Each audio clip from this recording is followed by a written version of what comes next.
बिस्मिल्लाहिर्रहमानिर्रहीम। अस्सलाम वालेकुम गाइस, मैं हूँ बिलाल हसन और आप देख रहे हैं फ्रेंड रिएक्शन चैनल। तमाम नए आने वाले दोस्त से हमारी सिर्फ एक यही रिक्वेस्ट होती है कि हमारे चैनल को सब्सक्राइब कीजिए और साथ में बेल आइकन प्रेस कीजिए ताकि आपको नोटिफिकेशन आ जाए, ताकि आप लोगों से कोई वीडियो मिस ना हो जाए। तो गाइस, आज हम एक ऐसी वीडियो लाए हैं जो नेपाल की सॉरी द 10 ऐसी कंट्री है एशिया में जिस पर लोगों बहुत से ब्रिटिश चाहते हैं कि इस पर हुकूमत कर ले, लेकिन उस पर हुकूमत नहीं कर सकते हैं। तो देखते हैं कि इस वीडियो में आखिर ऐसा क्या चीज़ है और कौन कौन से मुल्क है जिस पर लोग हुकूमत नहीं कर सकते। बहुत पावरफुल मुल्क है ये। तो देखते हैं कि ये वीडियो आखिर है कि चलिए जी। हेलो दोस्तों, स्वागत है आपका इस वीडियो में। दोस्तों, ऊपर वाले ने एक दुनिया बनाई थी और हम इंसानों ने इस पर लकीरें खींच दी और सीमाएं बना ली, जिससे अलग अलग देश बन गए। कुछ कमजोर देश बने, कुछ ताकतवर देश बने। फिर कुछ ताकतवर देशों ने सोचा कि दूसरों की सीमाओं में घुसकर उन पर हुकूमत करने का। ताकतवर देशों में से एक देश था यूनाइटेड किंगडम, जो उस वक्त का बहुत बड़ा सुपर पावर देश बना। अपने दिमाग और ताकत के दम पर यूके देश ने सारी दुनिया पर राज करने का सोचा और कुछ हद तक सफल भी हुआ, पर पूरी तरह से नहीं।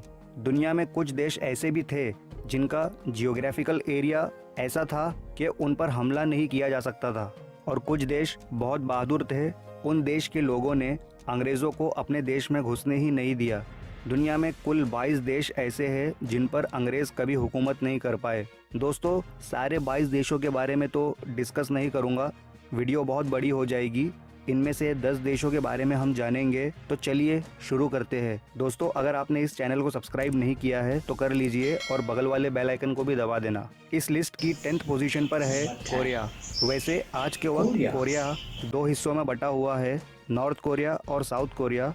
नॉर्थ कोरिया अपने सुप्रीमो लीडर्स की तानाशाही की वजह से पीछे रह गया। वही साउथ कोरिया आज दुनिया के सबसे विकसित देशों में से एक है। पर जब ये दोनों देश एक देश थे, कोरिया पर कोई भी यूरोपियन देश राज नहीं कर पाया था। हाँ, पर कोरिया देश पर एशिया के कुछ देशों ने कब्जा कर लिया था। जैसे 1895 तक चाइना की हुकूमत थी इस देश पर। फिर चाइनीज डायनेस्टी से वॉर होने के बाद 1910 में यहाँ जापान का कब्जा हो गया, लेकिन कोरिया पर कभी भी कोई यूरोप का देश कब्जा नहीं कर पाया। 9th पोजीशन पर है थाईलैंड। थाईलैंड देश इस वक्त दुनिया के सबसे खूबसूरत और पॉपुलर टूरिस्ट अट्रैक्शंस में से एक है। ये देश साउथ एशिया में बसा हुआ है, जिसका लैंड एरिया 5,13,120 स्क्वायर किलोमीटर है। इतने एरिया में फैला हुआ है ये देश। थाईलैंड देश का नाम पहले थाईलैंड नहीं, किंगडम ऑफ सियाम हुआ करता था। अगर आप देखोगे, किंगडम ऑफ सियाम के आसपास के जितने भी देश थे उन पर किसी न किसी का राज था। जैसे वियतनाम, लाओस, कंबोडिया पर फ्रांस का राज था और नीचे म्यांमार पर ब्रिटिश का राज था। मतलब किंगडम ऑफ सियाम के चारों तरफ यूरोपियन देशों का कब्जा था, पर किंगडम ऑफ सियाम मतलब थाईलैंड पर कभी कोई यूरोपियन देश कब्जा नहीं कर पाया। उसकी वजह थी वहाँ उस वक्त के राजा चुलालांगकॉर्न की पॉलिटिक्स। राजा ने कुछ ऐसी राजनीति खेली, यूरोपियंस से लड़ने के बजाय यूरोपियंस के ही तरीकों को अपना लिया और फ्रांस और ब्रिटिश से अपने संबंध मजबूत कर लिए।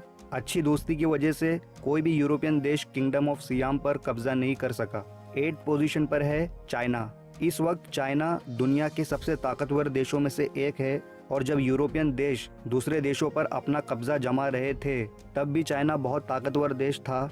चाइना की बराबरी उस वक्त ऑटोमन साम्राज्य से की जाती थी।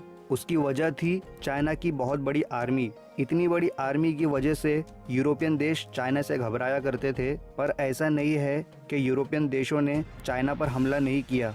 चाइना के कुछ तटीय इलाकों पर यूरोपियन देश ने कब्जा कर लिया था, पर कभी पूरे चाइना पर कब्जा नहीं कर पाए।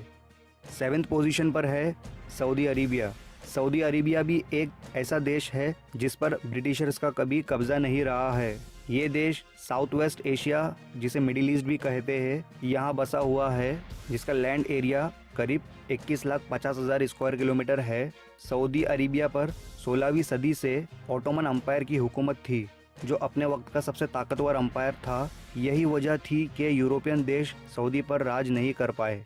लेकिन वर्ल्ड वॉर 1 के वक्त ब्रिटेन ऑटोमन अम्पायर के खिलाफ था। ब्रिटेन ने ऑटोमन अम्पायर को कमज़ोर करने के लिए सऊदी अरब के शाही परिवार की मदद की, जो शाही परिवार अभी सऊदी अरब पर राज कर रहा है। नतीजे में सऊदी पर से ऑटोमन अम्पायर का राज खत्म हुआ और सारी अलग अलग जगह एक हिस्से में संगठित हुई और एक नया देश बना जिसका नाम रखा गया सऊदी अरब। 6th पोजीशन पर है इथियोपिया। इथियोपिया अफ्रीका का दूसरा सबसे ज़्यादा आबादी वाला देश है जिसका एरिया है लगभग 11 lakh square kilometre. Ethiopia east Africa में बसा हुआ है। 1880 से 1940 तक यूरोप के कई देशों ने इस देश पर अपना कब्जा जमाने की कोशिश की, लेकिन उनके हाथ हर बार नाकामी ही लगी। जब इथियोपिया पर यूरोप के देश कब्जा करना चाह रहे थे तब पूरे अफ्रीका के करीब 90% हिस्से पर यूरोप वालों का कब्जा हो चुका था। इथियोपिया के राजा किंग टेवोड्रोस सेकंड ने इंग्लैंड की महारानी को शांति बनाए रखने के लिए एक खत भेजा और बदले में महारानी की तरफ से कोई जवाब नहीं आया। गुस्से में आकर किंग टेवोड्रोस सेकंड ने इथियोपिया में जितने भी ब्रिटिश मौजूद थे सबको उठाकर जेल में भर दिया। फिर 1888 में ब्रिटेन की आर्मी ने इथियोपिया पर पूरी प्लानिंग के साथ हमला किया, पर अफसोस ब्रिटेन की आर्मी इथियोपिया पर कब्जा जमाने में सफल नहीं हो पाई। फिर 1896 में इटली की आर्मी ने भी इथियोपिया पर हमला किया जिसमें इथियोपिया ने इटली को भी हरा दिया। 1935 में इटली की आर्मी ने इथियोपिया पर फिर से हमला किया, पर इस बार इथियोपिया पर हुकूमत किंग सेलासी की थी। पर इस बार इटली कामयाब हो गया अपना कब्जा जमाने में, लेकिन फिर 6 साल बाद 1941 में किंग सेलासी ने अपने देश इथियोपिया को वापस पा लिया। 5th पोजीशन पर है अफगानिस्तान।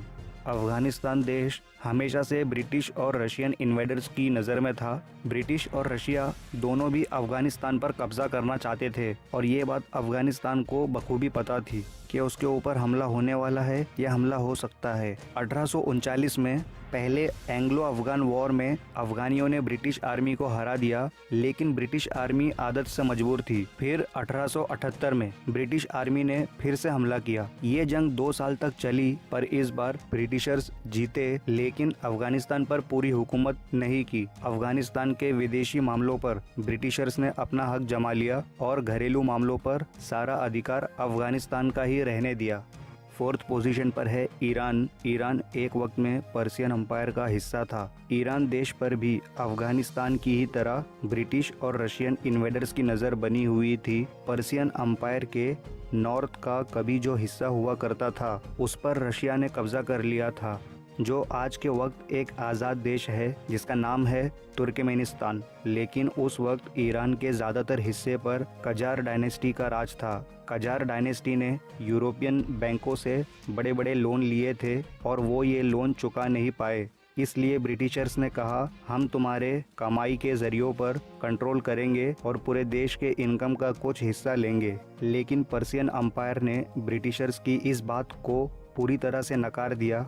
नतीजे में ब्रिटिशर्स ईरान पर किसी भी तरह का कब्जा नहीं कर पाए। 3rd पोजीशन पर है भूटान। भूटान साउथ एशिया में बसा हुआ है और भारत का ही पड़ोसी देश है। भूटान हिमालयाज में बसा हुआ एक खूबसूरत देश है। हिमालयाज में बसने की वजह से भूटान पर ना कभी चाइनीज और ना कभी ब्रिटिशर्स राज कर पाए। 1772 से 1774 तक ब्रिटिश आर्मी ने बहुत कोशिश की कि वो भूटान के इलाकों पर अपना कब्जा जमा सके, लेकिन उनकी कोशिश हर बार असफल रही। लेकिन किंगडम ऑफ भूटान को ब्रिटिशर्स से एक एग्रीमेंट करना पड़ा जिसमें ब्रिटिशर्स को भूटान की लॉजिंग इंडस्ट्री पर कंट्रोल मिल गया। इस एग्रीमेंट के बाद भी ब्रिटिश इंडिया और भूटान के बॉर्डर के बीच विवाद बना रहा और ये विवाद 1947 में ख़त्म हुआ भारत की आज़ादी के साथ। 2nd पोजीशन पर है जापान। जापान इस वक्त सबसे टॉप एडवांस टेक्नोलॉजी वाला देश है। ये देश काफ़ी दिमागदार है, इसी वजह से इस देश पर कोई दूसरा देश राज नहीं कर पाया। जापान को जब ये बात पता चली कि यूरोपियन देश दूसरे देशों पर हमला कर उस पर कब्जा जमा लेते हैं, इसलिए जापान जानता था उसका भी नंबर कभी ना कभी आएगा इसलिए जापान ने खुद को तैयार करना शुरू कर दिया था और अपना प्रभाव दूसरे देशों पर बनाना शुरू कर दिया था। जैसे चाइना पर हुकूमत कर रहे चाइना डायनेस्टी को जापान ने हराया। जब 1905 में रशिया ने जापान पर कब्जा करने की कोशिश की तो जापान ने रशिया को भी हरा दिया। यूरोप के द्वारा खुद पर कब्जा जम जाने के डर से जापान खुद ही काफी ताकतवर बनता चला गया। जापान ने कई देशों पर अपना कब्जा जमा दिया, जैसे north Korea, south Korea, China के कुछ हिस्से, ताइवान। और एक चीज तो बड़ी गजब हुई, कहा रशिया जापान पर कब्जा करने निकला था, उल्टा जापान ने ही रशिया के कुछ हिस्सों पर कब्जा जमा लिया। तो इस तरह जापान एक पावरफुल देश बनकर उभरा। इस लिस्ट की फर्स्ट पोजीशन पर है नेपाल। नेपाल भारत का पड़ोसी देश है जहां हर तरफ हिमालय पहाड़ है, इसलिए ये देश खूबसूरत है। ब्रिटिशर्स की नेपाल पर हमेशा से नज़र थी, पर ब्रिटिशर्स नेपाल पर कभी कब्जा नहीं कर पाए। 1814 से 1816 के बीच एंग्लो नेपालिस वॉर हुआ ब्रिटिश और नेपाल के बीच। नेपाल आर्मी के कंपेयर में ब्रिटिश आर्मी बहुत बड़ी थी, शायद इसलिए ब्रिटिशर्स ने नेपाल के कुछ हिस्सों पर अपना कब्जा कर लिया, लगभग 30% नेपाल पर। तब काम आई नेपाल की ज्योग्राफी। फिर नेपाल ने ब्रिटिशर्स से वो हिस्से भी छीन लिए जिस पर अंग्रेज़ों ने कब्जा कर लिया था। एंग्लो नेपालिस वॉर में गोरखा आर्मी ने जिस बहादुरी से लड़ाई की और अपने देश को बचाया, ये देखकर ब्रिटिशर्स काफ़ी प्रभावित हुए और उन्होंने गोरखा आर्मी को अपनी ईस्ट इंडिया कंपनी की कॉलोनियल आर्मी में शामिल भी किया और आज भी गोरखा रेजिमेंट भारतीय सेना का हिस्सा है। तो दोस्तों, आज की वीडियो में इतना ही। उम्मीद करता हूँ आपको ये वीडियो पसंद आया होगा, और पसंद आया हो तो लाइक और शेयर ज़रूर करना। और आपकी क्या राय? वाह गाइस, ज़बरदस्त वीडियो, ज़बरदस्त। जो एक नंबर पर है नेपाल, तो ये तो मान जाते हैं कि नेपाल एक ऐसा मुल्क है जिस पर अभी तक किसी ने हुकूमत नहीं किया। बहुत से लोग चाहते हैं, हर कोई मुल्क हो तो वो चाहते हैं कि हम इस पर हमला करें और इनसे ये मुल्क कब्जा करें, लेकिन अभी तक कोई ऐसा मुल्क पैदा नहीं हुआ जो नेपाल पर हुकूमत कर सके, क्योंकि ज़बरदस्त इसकी आदमी काफ़ी पावरफुल है, उसके अवाम जो है काफ़ी इत्तेफाक है इन लोगों में। छोटी सी कंट्री है लेकिन कमाल के लोग हैं, क्योंकि इत्तेफाक इन लोगों में बहुत ज़्यादा है। जहाँ पर इत्तेफाक हो तो वही मुल्क क्या हो या वो एरिया हो या घर में हो तो उधर बहुत ज़्यादा ताकत और बहुत ज़्यादा पावर आ जाता है।